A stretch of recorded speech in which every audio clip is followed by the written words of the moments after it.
Bonjour à tous, c'est Cécile de Tarot Holistique. Alors, je vous présente aujourd'hui un nouveau tarot qui est arrivé dans ma collection cette semaine. Donc il y a 4 jours, j'ai bousculé le planning des vidéos parce que je tenais absolument à vous le présenter. C'est un vrai coup de cœur. Alors bon, tous mes tarots sont toujours des coups de cœur, mais alors celui-ci, il est si spécial. Il s'agit du Gentle Tarot de Mary in the Sky. Ce tarot vient d'Alaska, donc il vient du bout du monde. Je l'avais commandé début janvier et il est arrivé, oui, mardi, donc le 9 mars.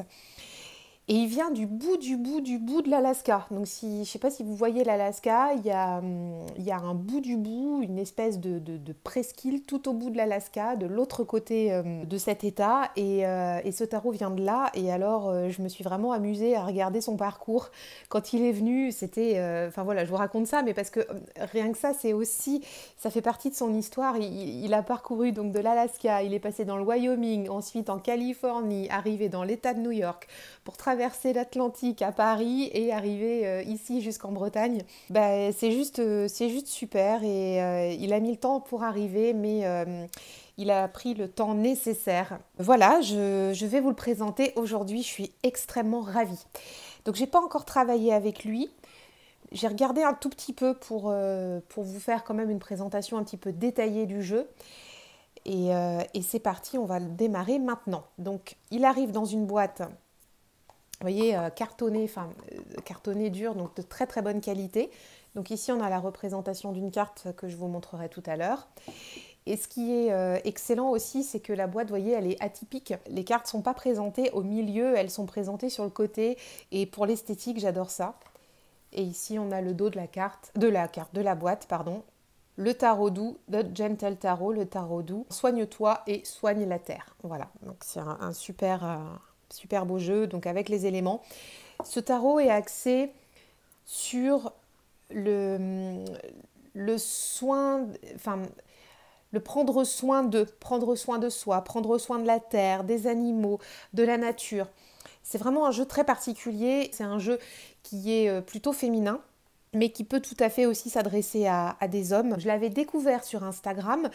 J'avais découvert le Kickstarter au moment de la fin du Kickstarter, donc j'aurais pu participer à son financement. Je me tâtais, je savais pas trop, c'est pas le genre de jeu que j'ai chez moi. Je suis pas trop dans les kiffs, enfin vous voyez, féminin sacré, tout ça, c'est pas trop mon truc.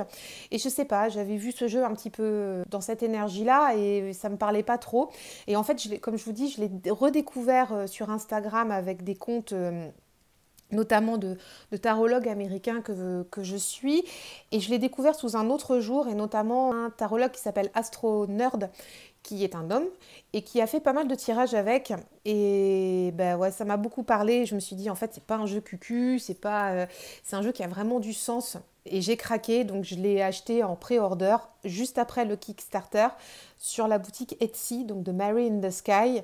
Je vous mettrai le lien sous la vidéo pour que vous puissiez aller découvrir sa boutique. Au moment où je vous tourne la vidéo, on est samedi 13 mars. J'ai vu sur son compte Instagram aujourd'hui qu'il en restait 50 disponibles et que les réimpressions vont être faites à l'été 2021. Voilà, donc s'il vous intéresse, n'hésitez pas à vous le procurer rapidement, sinon ce sera pour cet été. Donc il arrive dans cette boîte merveilleuse que je viens de vous montrer. On a un livret qui est, vous voyez, assez épais, qui est très complet, bien fichu, qui montre aussi le travail de Marie. Je vais vous présenter ça tout de suite. Donc on rentre dans le livret avec cette carte-là, ici qu'on retrouve sur la boîte.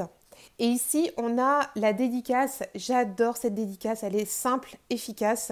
C'est pour donc pour nos amis à fourrure, à plumes, à ailes, à ceux qui ont des 4 pattes, et aussi pour les arbres, les montagnes et puis les océans. Et on a les éléments. Donc on est vraiment sur le totem de la vie dans ce jeu. Vous allez voir comment ça se passe après dans les cartes. Et donc là, on arrive directement dans le contenu du livret, donc avec l'introduction à propos de l'artiste, comment faire, enfin comment s'approprier le jeu, quelques tirages simples, et ensuite on va dans les cartes. Alors, ici, vous allez le voir, donc sur les cartes, on a un bord qui est coloré. Vous voyez, là, je suis sur l'as de coupe, donc on est coloré en bleu.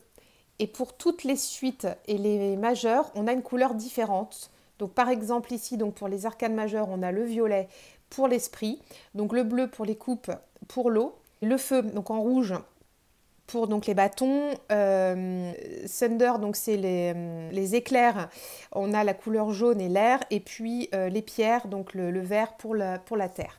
Donc vous voyez, c'est très très très relié à la nature, aux couleurs.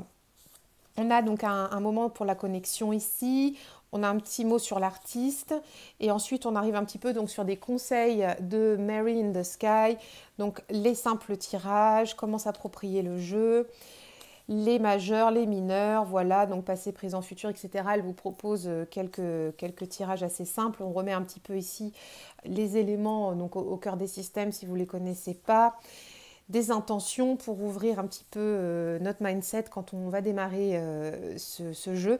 Et puis on a ensuite, donc chaque carte, une description. On retrouve la carte en noir et blanc, une description. Et sur quelques cartes, c'est pas toutes, elle l'a fait pour donc la carte de la mort, la lune et le jugement. Donc là ici, donc je suis à la carte de la mort. On a en fait donc la description et on a ici, donc je ne vais pas aller dans le détail, mais elle nous propose une réflexion et on a quelques lignes ici pour noter notre introspection sur la carte. C'est la même chose pour la carte de la lune et du soleil, donc la lune ici, et également sur le soleil qui est juste derrière, où là on va pouvoir aussi prendre des notes. Ah non, c'est le jugement, pardon, où elle l'a fait. Donc le jugement, prendre des notes, voilà, par rapport au serpent qui est sur la carte, qu'est-ce que ça nous évoque? Elle nous donne des pistes aussi pour agir là-dessus. Voilà donc pour le livret. Donc c'est un livret qui est très riche d'enseignements, qui va compléter ce que vous connaissez déjà sur vos tarots, à la façon correspondance avec les éléments et la reliance à la terre. Donc on va aller dans le détail des cartes. Donc je vais poser le livret sur la boîte. Et c'est parti, donc vous voyez, on a un petit lien orange qui est tout joli ici pour aller chercher les cartes. On retrouve sur la boîte les couleurs du jeu. Et puis on a au fond de la boîte ici un petit mot qui va refaire la guidance avec les cartes. Donc restez sauvage, honorez le cœur. Voilà. Dans le livret, on commence par les arcanes majeures, mais la boîte commence par les coupes. Et on a ensuite les majeurs. Ensuite, on passe aux deniers, donc les pierres, pour arriver donc sur les éclairs, donc les épées. Et ensuite, pour finir, sur les cartes de bâton, ici, avec le feu. Donc, on va démarrer donc avec l'as de coupe. Donc, une coupe entre les deux mains. Donc, vous allez voir, il est très chamanique, ce jeu. Voilà, donc le 2 de coupe. Très introspectif, très chamanique. Le 3. Et donc on retrouve le féminin, l'arc-en-ciel. Donc il suit les codes du Rider-Waite. Vous ne serez pas perdu si vous avez l'habitude de jouer avec ce système. Le 4 de coupe, ici. Le 5 de coupe, là on est dans une représentation très classique du Rider. 6 de coupe, une belle célébration. Le 7 de coupe. Alors vous voyez ce qui est intéressant, donc ici on a un personnage, et là pour aller creuser cette carte, on peut aller voir vraiment ce qui germe et ce qu'il y a dans chaque coupe. Très très intéressant cette carte. Le 8 de coupe. Voilà. Le 9. Le 10. Donc on passe de l'humain à l'animal. La famille, donc là on est sur une représentation classique. Les personnages de course, ce sont des animaux. Et on a à chaque fois, donc, the seed of cups, donc la graine de coupe. À chaque fois, on a la graine. Donc ici, root of cups, donc la racine. Flower of cups, donc la fleur pour la reine. Et ici, donc, harvest, la récolte pour le roi. Donc la graine, la racine, la fleur et la récolte. Et ça, c'est, quand je vous disais tout à l'heure, il y a une complète reliance à la terre. On a toutes les étapes de la plante, de la floraison. C'est très très intéressant pour travailler au-delà de ce qu'on voit sur l'image et bien sûr en correspondance avec les animaux et la suite qui va sortir quand on va faire le tirage. Seed of Cups, ici donc le page de coupe qui est la graine. Donc on a une petite marmotte qui barbote tranquillement. The Root of Cups. Donc là on est dans d'autres couleurs. Hein. Vous voyez, on arbore des couleurs plus chatoyantes ici. La fleur de coupe, donc pour la reine, et la récolte pour le roi, avec un bel arc-en-ciel. Et ensuite, on arrive directement sur les arcanes majeures, puisque c'est comme ça qu'elles étaient rangées. Ah oui, je ne vous ai pas montré, mais les bords sont dorés sur le jeu. On a une très très belle dorure. Et le dos se présente comme ça, autant pour moi. Je ne vous l'ai pas montré quand on a démarré la vidéo. Donc c'est extrêmement harmonieux, magnifique, comme un trésor caché. Alors, on a le fou, donc notre petit poisson qui part à la découverte des océans avec toujours l'arc-en-ciel. Le magicien, avec la femme donc, qu'on retrouve à plusieurs endroits du jeu, qui appelle toutes ces énergies, un peu la magie féminine ou la magie de l'humanité. La grande prêtresse, elle est magnifique, cette carte.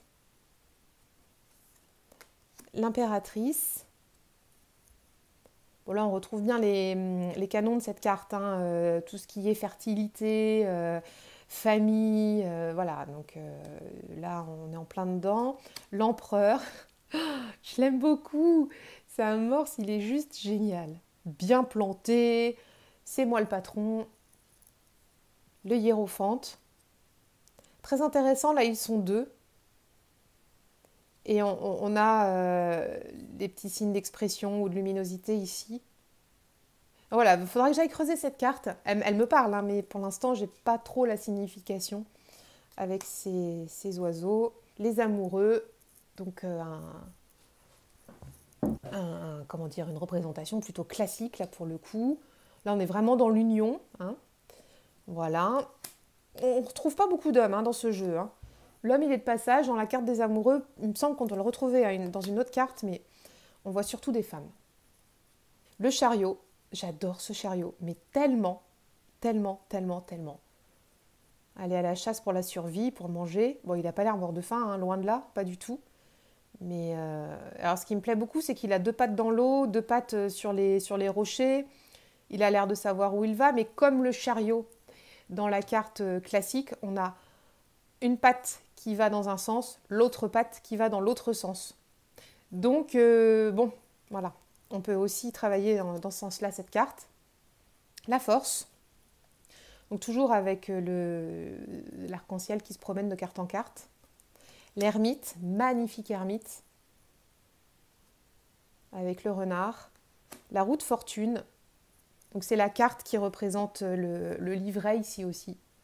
Une superbe roue de fortune avec les végétaux, la possibilité avec le faire avec les mains. La justice, très très belle carte aussi avec les graines, la juste mesure des choses. La femme suspendue, on n'est pas dans le pendu, on est dans la femme suspendue. Elle est très joyeuse cette carte.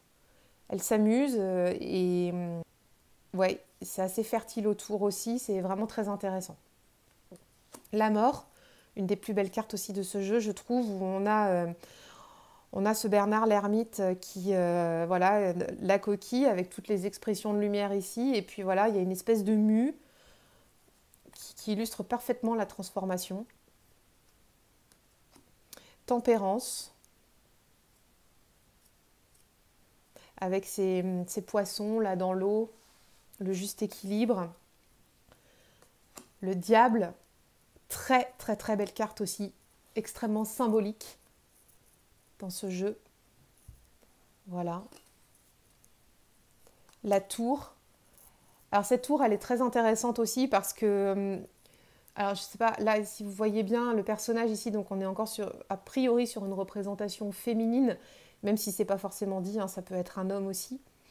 Il y a le feu sacré là. Alors après, si vous travaillez avec les chakras, vous arriverez à relier ça avec les chakras. On retrouve les éclairs, l'arc-en-ciel, il y a tous les éléments qui sont réunis dans cette carte. Et pour autant, ce personnage n'a pas l'air agité, n'a pas l'air inquiet. Moi, je le ressens vraiment comme serein. Il y a de la sérénité alors que que ça semble être le chaos autour. Très intéressant comme interprétation. L'étoile ici. Alors pour moi, l'étoile, c'est souvent une carte du chemin de vie, de notre raison d'être, qu'est-ce qu'on a à apporter au monde de façon générale. Et je retrouve tout à fait cette symbolique-là dans cette carte. Suivre son étoile, voilà, suivre son chemin, sa destinée. Tout à fait ça. La lune, là, elle est dans le grand bain des émotions. Donc voilà, hein, c'est un peu le grand message de cette carte. Alors on retrouve ici les montagnes qui peuvent faire référence aux loups qu'on voit sur la carte classique. Le soleil ici, où on a donc deux femmes qui s'amusent, donc comme les deux chérubins sur la carte du soleil qu'on peut avoir d'habitude. Et là, le soleil est très très rayonnant. Voilà, donc on est en plein sur la carte de l'amitié. Le jugement avec le serpent, avec toute la symbolique qu'on peut lui adjoindre. Il est intéressant parce que on voit aussi le 8 de l'infini, toute la symbolique. Alors si vous êtes croyant, il y a des choses à travailler là-dessus. Dans le bestiaire aussi imaginaire, il y a vraiment beaucoup de choses à travailler avec cette carte-là. Le monde, très très très très très joli monde. Et là, elle est habillée. Et c'est la seule fois où elle est habillée, je crois, la femme. Ça c'est intéressant aussi. Alors que dans le tarot classique, Marseille ou Waite, elle est nue. Là, elle a des vêtements. Et la carte 22, c'est une carte qui est ajoutée en plus parce qu'on commence quand même avec le fou et le magicien. Voilà. Ici, on a quand même une carte 22 qui est The Unseen, c'est-à-dire celui qu'on ne voit pas, l'invisible. Ça, c'est une carte en plus, mais qu'on peut rajouter dans le jeu si on le veut. Moi, je vais la garder parce que je la trouve vraiment très bien. Et le fait qu'elle soit numérotée 22, je peux l'assimiler un petit peu au mât aussi, le passager. Ça peut être intéressant aussi. Ensuite, on arrive sur la suite des deniers, donc les pierres, les stones, et on a l'as. Donc, on est sur une teinte de verre, hein, donc pour la reliance à la terre. On a l'as ici, voilà. Le 2 de denier. Donc l'équilibre, ça on est sur une représentation classique. On a vraiment le corps, le vrai corps humain tel qu'il peut être et ça me plaît énormément. Le 3 de denier, donc pareil. Ici, le fait de construire des choses. Alors elles sont deux, mais voilà, il y a quand même 3 pouces ici. Donc voilà, on peut travailler aussi dans ce sens-là. Le 4 de denier. Bah, si elle est habillée ici, vous voyez. Bon. Le 5, voilà, ici avec la magnifique tortue. Le 6. Alors cette carte, elle est superbe. Donc là, pareil, hein, interprétation classique type rider, mais dans cette idée de générosité, de donner, de transmettre, d'aider. On a ça, alors est-ce qu'on aide ou est-ce qu'on reprend? C'est intéressant. Le 7 de denier. Le 8. Le 9. Ben, si, en fait, elles sont habillées aussi, donc autant pour moi, je vous ai dit une bêtise. J'arrive pas. Alors elles sont un peu mates, hein, les cartes, et comme le jeu n'a pas encore servi, j'ai un petit peu de mal à les décoller. Le 10. Voilà, très belle carte aussi. La graine de denier, la graine de pierre, donc se fend. Voilà, le chevalier ici, hop, la fleur et la récolte. C'est beau, hein? Voilà. Et alors, oui, je vous ai pas dit aussi, oh là là, cette revue ne va encore ressembler à rien. En fait, les arcanes mineurs sont numérotés aussi. Alors, j'ai fait un espèce de micmac là, je ne sais pas ce que j'ai fait, mais bon, peu importe, admettons. En fait, elles sont numérotées. Donc, vous voyez, si je repars du 4, on a le numéro 4 ici. Et on continue la numérotation au-delà du 10. Vous voyez, là, on est 10, 11, 12, 13 jusqu'à 14, puisque mon roi, ici, il est en 14. Voilà. Donc ça aussi, au niveau études avec la numérologie, ça peut être super intéressant si vous travaillez comme ça. Ici, on a les éclairs, donc pour les épées. Donc l'as d'épée. Voilà. On a le 2 d'épée et c'est la carte qui est sur la boîte, ici. Le 3 d'épée, je crois que c'est peut-être la carte préférée du jeu. Parce que ce 3 d'épée, on a l'habitude de le voir comme... enfin, on a l'habitude, c'est souvent le cas d'une trahison, d'une déception, quelque chose à intégrer pour se relever après, etc. Et ici, ce qui me plaît énormément dans cette carte, c'est qu'on a donc la symbolique du visage, donc avec le mental, le cerveau, et en fait, on a le cœur qui est complètement intégré à ce dessin. Et ce que ça dit, à mon sens, hein, c'est vraiment une interprétation très personnelle, c'est qu'il faut intégrer le mental et le cœur pour prendre ses décisions. J'aime beaucoup cette idée-là. C'est super beau. Le 4, donc là le repos, bon voilà, image classique. Le 5, avec la lune. Le 6,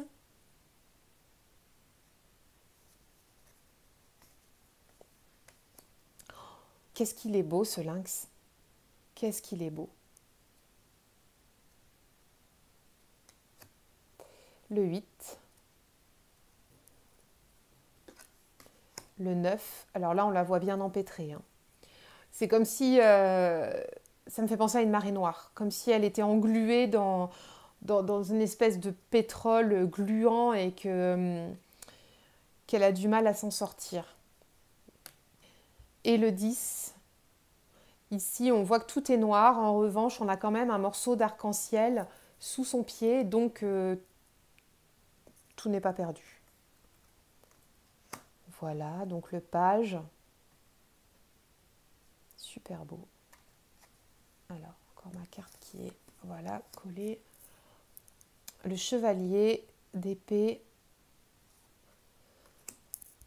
la reine avec cet aigle majestueux. Alors moi je vous dis chevalier, page, reine, roi, mais dans ce jeu il ne faut vraiment pas le prendre comme ça.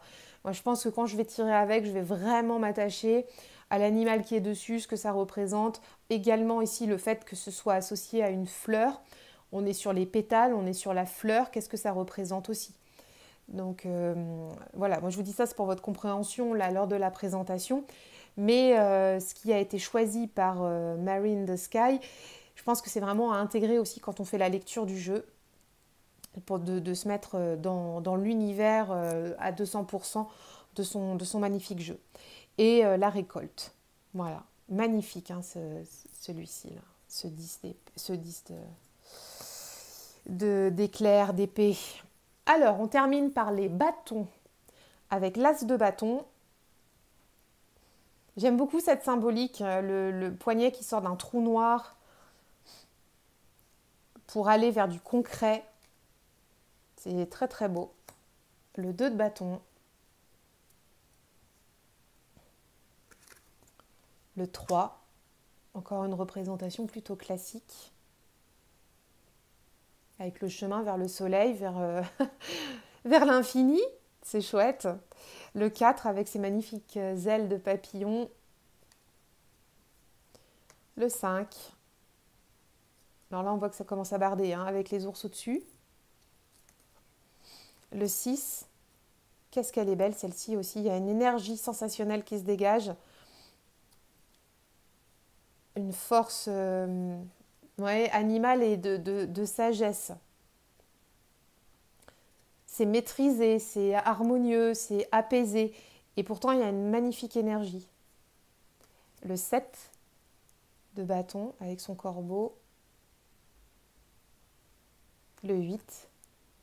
On a une notion de rapidité aussi, ça se voit. Hein. On descend, et plus vite on descend, plus ça va vite. Le 9, avec le lynx derrière les plantes qui se cachent, qui se muent dans la nuit. Hop, alors attendez, voilà. Le 10 de bâton, donc la représentation classique aussi. Et pour finir, donc les personnages de cour. Donc on a notre page ici. Notre chevalier.